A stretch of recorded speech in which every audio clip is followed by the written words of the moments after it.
Mga dalan sa downtown area sa syudad sa Sugbo, sirhan karong adlaw ato sa ipahigayong gabi sa Kabilin. Sugod alas 5 sa hapon, sirhan ang mga dan sa E. Aboitiz o Lopez Haina, gikan sa Mabini hangtod sa MJ Cuenco Avenue, eskina Bonifacio ngadto sa Urdaneta.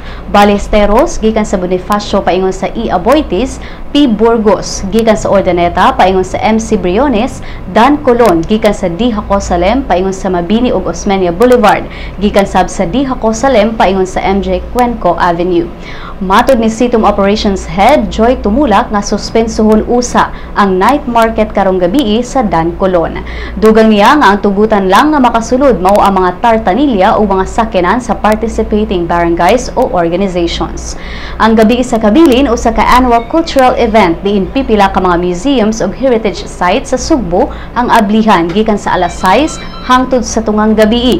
Tumong niini mao ang pagpakita sa kadaghanan sa kasaysayan sa Sugbo sa sinaunang mga panahon. Niadtong Marso 4, ang Cebu Provincial Government gilakip sa usa ka resolution ang gabi sa Kabilin sa selebrasyon sa National Heritage Month karong buwan sa Mayo.